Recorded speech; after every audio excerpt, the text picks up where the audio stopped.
Hi hello ಎಲ್ರಿಗೂ ನಮಸ್ಕಾರ. Welcome back to KPSC ಸಂದೇಶ. ಇವತ್ತು ನಾವು KPSCಯ CTI ಮತ್ತು PSI ಹಾಗೂ ಗ್ರೂಪ್ ಸಿ ಎಕ್ಸಾಮ್ಗಳಿಗೆ PSI ಎಕ್ಸಾಮ್ ಇನ್ನೊಂದು ತಿಂಗಳಲ್ಲಿದೆ. ಜನವರಿ 23-24. CTI ಎಕ್ಸಾಮ್ ಕೂಡ ಜನವರಿ 20-21ರಲ್ಲಿದೆ. ಹಾಗೂ ಗ್ರೂಪ್ ಸಿ ಬೇರೆ ಎಕ್ಸಾಮ್ಸ್ ಗಳಿಗೆ ಹೆಲ್ಪ್ ಆಗಕ್ಕೆ ಜಿಯೋಗ್ರಫಿ ರಿವಿಷನ್ ಕ್ಲಾಸ್ 1 ಅನ್ನ ಸ್ಟಾರ್ಟ್ ಮಾಡ್ತಾ ಇದ್ದೀವಿ. ಸೊ ಇದರಲ್ಲಿ ಕ್ಲೌಡ್ ಸೀಡಿಂಗ್, ಅಟ್ಮಾಸ್ಫಿಯರ್ ಹಾಗೂ ಲಿಥೋಸ್ಫಿಯರ್ ಕ್ವೆಶನ್ಸ್ ಅನ್ನ ಸಾಲ್ವ್ ಮಾಡ್ತಾ ಇದ್ದೀವಿ. ದ ಮೇನ್ ಇಂಟೆನ್ಷನ್ ಏನು ಅಂತ ಅಂದ್ರೆ revision with the help of MCQs ಮಾಡಬೇಕು ಅನ್ನೋದು ಮೇನ್ ಇಂಟೆನ್ಷನ್. ಪ್ರಶ್ನೆಗಳನ್ನ ಹೇಗ್ ಸಾಲ್ವ್ ಮಾಡಬೇಕು ಪ್ಲಸ್ ಅದರ ಹಿಂದಿನ ಒಂದು ಸ್ವಲ್ಪಷ್ಟು ಥಿಯರಿ ಮತ್ತು ಅದರ ರಿಲೇಟೆಡ್ ಕಾನ್ಸೆಪ್ಟ್ಸ್ ಅನ್ನ ನೋಡಬೇಕು ಅಂತ. So without delay let's start. ಮೊದಲನೆಯದಾಗಿ ನೀವು ಇಲ್ಲಿ ನೋಡಬೇಕಾದ ವಿಷಯ, cloud seeding begins in Ranebennur after initiative is formally launched at Hubballi airport September 4, 2023. ಅದು ಹಿಂದೂವಲ್ಲಿ ಪಬ್ಲಿಷ್ ಆದಂತಹ ನ್ಯೂಸ್. ಸೊ ಈ ನ್ಯೂಸ್ ಅಥವಾ ಕರೆಂಟ್ ಅಫೇರ್ಸ್ ರಿಲೇಟೆಡ್ ಜಿಯೋಗ್ರಫಿ ಏನು ಕ್ವೆಶ್ಚನ್ ಅನ್ನೋದು ನಮಗೆ ಇಂಪಾರ್ಟೆಂಟ್ ಆಗುತ್ತೆ ಆ ಎಕ್ಸಾಮ್ಗೆ. So cloud seeding is a geography concept. ಅಲ್ಲಿಂದ ನೋಡೋಣ. First question, artificial rain is introduced by seeding with, ಅಂದ್ರೆ ಕ್ಲೌಡ್ ಸೀಡಿಂಗ್ ಅನ್ನ ಯಾವ ಕೆಮಿಕಲ್ ಥ್ರೂ ಮಾಡ್ತಾರೆ ಅನ್ನೋದು ಪ್ರಶ್ನೆ. ಸಿಲ್ವರ್ ಅಯೋಡೈಡಾ, ಪೊಟ್ಯಾಷಿಯಂ ನೈಟ್ರೇಟಾ, ಕಾಪರ್ ಸಲ್ಫೇಟಾ, ಸಿಲ್ವರ್ ನೈಟ್ರೇಟಾ ಅನ್ನೋದು ಆಪ್ಷನ್ಸ್. ಸೊ ಇದಕ್ಕೆ ಸರಿಯಾದ ಉತ್ತರ silver iodide through artificial rain ಅಥವಾ ಕ್ಲೌಡ್ ಸೀಡಿಂಗ್ ಮಾಡ್ತಾರೆ. ಸೊ ಈ ವರ್ಷ ಕ್ಲೌಡ್ ಸೀಡಿಂಗ್ ಕರ್ನಾಟಕದಲ್ಲಿ ಮಾಡಿದ್ದಾರೆ. ಅದರ ರಿಲೇಟೆಡ್ ಹೇಗ್ ಮಾಡ್ತಾರೆ ಅಂತ ಅಂದ್ರೆ, ಕ್ಲೌಡ್ ಸೀಡಿಂಗ್ ಅಂತ ಅಂದ್ರೆ believed by some scientists that solid CO2 pellets ಅಂದ್ರೆ ಡ್ರೈ ಐಸ್ ಅಂತ ಏನ್ ಹೇಳ್ತೀವಿ, ಪ್ಲಸ್ ಸಿಲ್ವರ್ ಅಯೋಡೈಡ್ ಸ್ಮೋಕ್ ಹಾಗೂ potassium iodide smoke can enhance cloud growth and increase precipitation. ಈ ಮೂರು ಒಂದು ಕಡೆ ಸೇರಿದಾಗ ಕ್ಲೌಡ್ ಗ್ರೋತ್ ಇನ್ಕ್ರೀಸ್ ಆಗಿ ಮಳೆ ಬರುವ ಚಾನ್ಸಸ್ ಹೆಚ್ಚಾಗತ್ತೆ ಅನ್ನೋದು ಕೆಲವು ಸೈಂಟಿಸ್ಟಿನ ನಂಬಿಕೆ. So it refers to the introduction of clouds with condensation nuclei ಅನ್ನ ಇಂಟ್ರೊಡ್ಯೂಸ್ ಮಾಡೋದು ಹೇಗೆ ಅಂದ್ರೆ ಈ ಎರಡು ಕೆಮಿಕಲ್ಸ್ ಥ್ರೂ. ಆ MCQ ಅಲ್ಲಿ ಬರೀ ಸಿಲ್ವರ್ ಅಯೋಡೈಡ್ ಇತ್ತು, ಪೊಟ್ಯಾಷಿಯಂ ಅಯೋಡೈಡ್ ಇದ್ರು, ಅದು ಕೂಡ ಸರಿಯಾದ ಉತ್ತರ. ಖಚಿತವಾಗಿ ಮಳೆ ಬರುತ್ತಾ, ರಿಸಲ್ಟ್ಸ್ ಹೇಗಿದೆ, ಈ ತರದ ಪ್ರಶ್ನೆ ಬಂದಾಗ, but results are not predictable or reliable. Rain may increase, decrease or no change. ಮಳೆ ಬರಬಹುದು, ಬರದೇ ಇರಬಹುದು, ಕಡಿಮೆ ಆಗ್ಬಹುದು, ಏನು ಚೇಂಜ್ ಆಗದೇನು ಇರಬಹುದು by cloud seeding. So application ಏನು ಕ್ಲೌಡ್ ಸೀಡಿಂಗ್ ಮಾಡಿದ್ಮೇಲೆ ಒಂದು ರೀತಿ ಈ ತರ ಕಾಣಬಹುದು ಅಂತ ನೋಡ್ಕೋಬಹುದು. Significant amount of rainfall over a specified period, ಅಂದ್ರೆ ಯಾವಾಗ ನಮ್ಗೆ ಅಗ್ರಿಕಲ್ಚರಿಗೆ ಮಳೆ ಬೇಕು ಅಂತಂದಾಗ ಆಗ ಸಿಗ್ನಿಫಿಕೆಂಟ್ ರೈನ್ಫಾಲ್ ಬರುವ ಒಂದು ಚಾನ್ಸ್ ಇರುತ್ತೆ.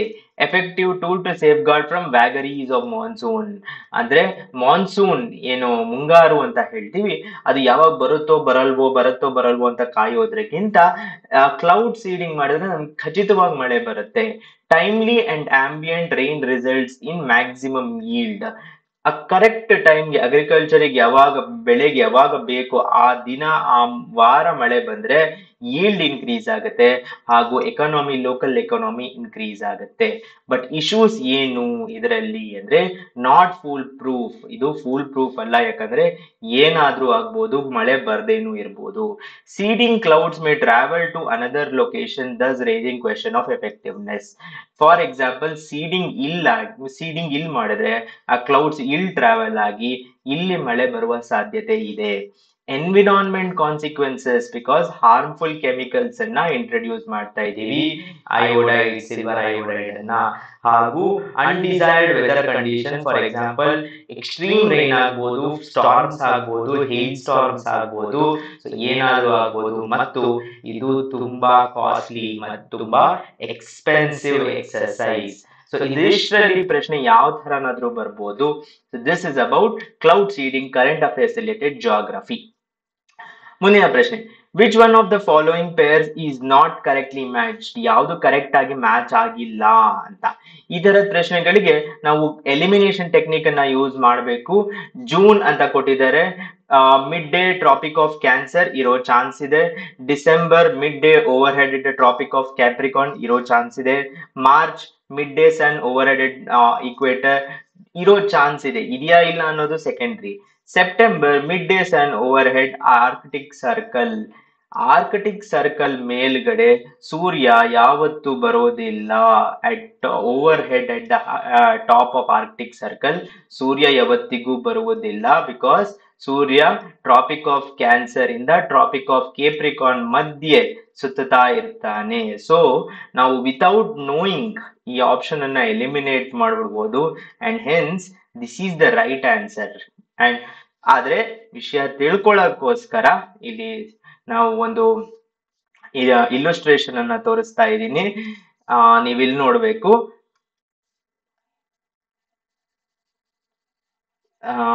ಓಕೆ, ಸೊ ಏನಪ್ಪಾ ಅಂತಂದ್ರೆ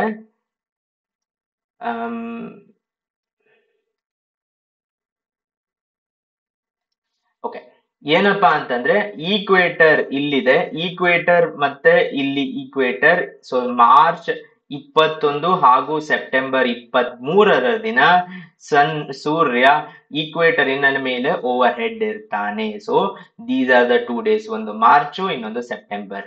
ಜೂನಿನಲ್ಲಿ ಸೂರ್ಯ ಟ್ರಾಪಿಕ್ ಆಫ್ ಕ್ಯಾನ್ಸರ್ ಏನ್ ನಮ್ಗೆ ಈ ತರ ಕಾಣ್ತಾ ಇದೆ, ಇದರ ಓವರ್ ಹೆಡ್ ಇರ್ತಾನೆ.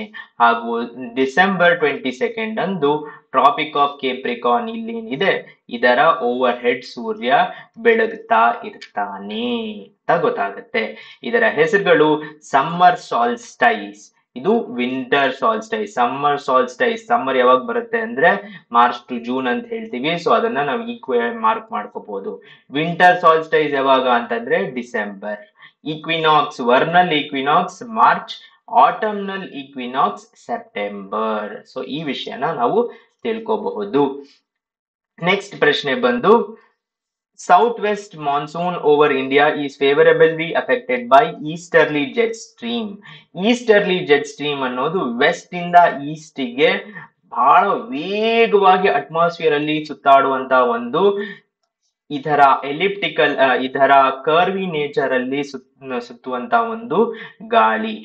ಒಂದು ವಿಷಯ ಏನು ಅಂತ ಅಂದ್ರೆ ಈ ಜೆಟ್ ಸ್ಟ್ರೀಮ್ಸ್ ಏನು ಇದೆ ಅದು ಹೇಗ್ ಬಿಹೇವ್ ಮಾಡುತ್ತೆ ಅನ್ನುವ ಕಂಪ್ಲೀಟ್ ನಾಲೆಜ್ ನಮ್ಗೆ ಇನ್ನು ಇಲ್ಲ.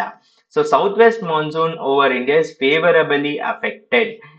ಇನ್ fact southwest monsoon not favourably affected.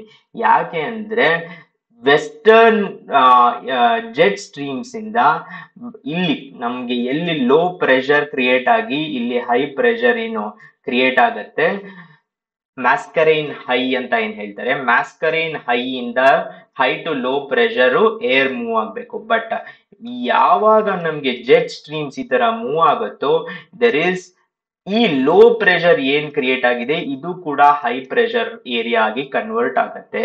So air from high pressure to low pressure move ಆಗೋದು ಕಡಿಮೆ ಆಗುತ್ತೆ. ಸೊ ಇಲ್ಲಿ ಬಂದು ನಮ್ಗೆ ಬರುವಂತ ಆಟಮ್, ಇಲ್ಲಿ ನೀರು ತಗೊಂಡು ಬರುವಂತ ಆಟಮ್ ಬರುವುದಿಲ್ಲ, ಅಥವಾ ಸ್ವಲ್ಪ ಸ್ವಲ್ಪ ಬರುತ್ತೆ, ಆಗೊಂದು ದಿನ ಈಗೊಂದು ದಿನ ಬರುತ್ತೆ. So it does not favour, it is abrupt. So option a is wrong. A wrong ಆಗ್ತಿದ್ದಂಗೆ 1 ರಾಂಗ್ ಆಗುತ್ತೆ, both a and b wrong ಆಗುತ್ತೆ. Next, jet streams blow parallel to isobars. Jet streams isobars ಗೆ parallel ಆಗಿ move ಆಗುತ್ತೆ. Yes, b is right. Option 2 b only is the right answer. ಮುಂದಿನ ಪ್ರಶ್ನೆ, Gutenberg discontinuity lies between. Gutenberg discontinuity ಯಾವ್ದು ಎರಡರ ಮಧ್ಯೆ ಇದೆ? Sial and Siam? ನೋ, ಅಲ್ಲ. Mantle and core. So mantle ಇಲ್ಲಿದೆ, ನೀವು ಇಲ್ಲಿ ನೋಡ್ಬೇಕು, ಮ್ಯಾಂಟಲ್ ಇಲ್ಲಿದೆ, ಕೋರ್ ಇಲ್ಲಿದೆ. Okay, so core and mantle. So outer core ಇಲ್ಲಿದೆ, ಔಟರ್ ಕೋರ್ ಇರುವ ಜಾಗ ಇದು, ಮ್ಯಾಂಟಲ್ ಇರುವ ಜಾಗ. ಗುಟನ್ಬರ್ಗ್ ಡಿಸ್ಕಂಟಿನ್ಯೂಟಿ ಇಲ್ಲಿದೆ ಅನ್ನೋದು ಈ option. Crust and mantle, crust ಇಲ್ಲಿ ಕಾಣ್ತಾ ಇದೆ, ಮ್ಯಾಂಟಲ್ ಇಲ್ಲಿದೆ, ಗುಟೆನ್ಬರ್ಗ್ ಡಿಸ್ಕಂಟಿನ್ಯೂಟಿ ಇಲ್ಲಿದೆ ಎನ್ನುವ option. Inner and outer core ಇಲ್ಲಿದೆ ಅಂತ ಹೇಳ್ತಾ ಇದೆ. ಸರಿಯಾದ ಉತ್ತರ mantle and core. Gutenberg discontinuity ಬಂದು ಇಲ್ಲಿರೋದು between outer core and mantle ಅಥವಾ ಕೋರ್ ಅಂಡ್ ಮ್ಯಾಂಟಲ್. ಮುಂದಿನ ಪ್ರಶ್ನೆ, which topography has stalactite and stalagmite features? Stalactite and stalagmite coastal ಅಂತೂ ಅಲ್ಲ, ಕೋಸ್ಟಲ್ ಟೋಪೋಗ್ರಫಿಯಲ್ಲಿ ನಮಗೆ ಈ ಫೀಚರ್ಸ್ ಬರೋದಿಲ್ಲ. ರಿವರೀನ್ ಕೂಡ ಅಲ್ಲ, ಯಾಕಂದ್ರೆ ರಿವರೀನ್ ಅಲ್ಲಿ ನಮ್ಗೆ ಬೇರೆ ತರದ್ದು, ಫಾರ್ ಎಕ್ಸಾಂಪಲ್ ರಿವರ್ ಹರಿದಾಡ್ತಿರ್ಬೇಕಾದ್ರೆ ಇಲ್ಲಿ ನಮ್ಗೆ ಬ್ಯಾಂಕ್ಸ್ ಫಾರ್ಮ್ ಆಗುತ್ತೆ, ಈ ತರದ್ದಿದೆ. ಸೊ ರಿವರೀನ್ ಅಲ್ಲ. ಗ್ಲೇಷಿಯಲ್ ಮತ್ತು ಕಾರ್ಸ್ಟ್ ಅಲ್ಲಿ ಕನ್ಫ್ಯೂಷನ್ ಆಗೋ ಚಾನ್ಸಸ್ ಇದೆ. ಸರಿಯಾದ ಉತ್ತರ ಕಾರ್ಸ್ಟ್ ಟೋಪೋಗ್ರಫಿ. ಸ್ಟಾಲಸೈಟ್ ಅಂದ್ರೆ ಮೇಲ್ಗಡೆಯಿಂದ ಒಂದು ಕೇವ್ ಒಳಗಡೆ, ಕಾರ್ಸ್ಟ್ ಅಂದ್ರೆ ಒಂದು ಕೇವ್ ಒಳಗಡೆ ಮೇಲ್ಗಡೆಯಿಂದ ಬರುವಂತ ಡೆಪಾಸಿಟ್ಸ್, ಅದನ್ನ ಸ್ಟಾಲಸೈಟ್ ಅಂತ ಹೇಳ್ತಾರೆ. ಕೆಳಗಡೆಯಿಂದ ಆಗುವ ಡೆಪಾಸಿಟ್ಸ್ ಗೆ ಸ್ಟಾಗ್ಮಟೈಟ್ ಅಂತ ಹೇಳ್ತಾರೆ. ರೈಟ್. ಸೊ ಈ ಎರಡು ಟೋಪೋಗ್ರಫಿಗಳು ಕಾರ್ಸ್ಟ್ ಟೋಪೋಗ್ರಫಿ ಅಥವಾ ಕೇವ್ ಒಳಗಡೆ ಆಗುವಂತ ಒಂದು ಟೋಪೋಗ್ರಫಿಯನ್ನ ಇಂಡಿಕೇಟ್ ಮಾಡುತ್ತೆ. ಸೊ ಇದರೊಂದಿಗೆ ಕ್ಲೌಡ್ ಸೀಡಿಂಗ್, ಅಟ್ಮಾಸ್ಫಿಯರ್ ಹಾಗೂ ಲಿಥೋಸ್ಫಿಯರ್ ಅಲ್ಲಿ ಒಂದಷ್ಟು ಕ್ವೆಶನ್ಸ್ ಅನ್ನ ನೋಡಿದೀವಿ. ದಿಸ್ ಈಸ್ ನಾಟ್ ಎಕ್ಸಾಸ್ಟಿವ್, ಬಹಳಷ್ಟು ಕ್ವೆಶನ್ಸ್ ಇದೆ. ಬರ್ತಾ ರಿವಿಷನ್ ಕ್ಲಾಸಸ್ ಅಲ್ಲಿ ನಾವು ಆ ಕ್ವೆಶನ್ಸ್ ಅನ್ನ ಕವರ್ ಮಾಡಕ್ ಟ್ರೈ ಮಾಡೋಣ. ನಿಮ್ ಸಪೋರ್ಟ್ ಹೀಗೆ ಇರಲಿ KPSC ಸಂದೇಶಗೆ. ಮುಂದಿನ ಲೆಕ್ಚರ್ ಮತ್ತೆ ಸಿಗೋಣ. ಧನ್ಯವಾದಗಳು.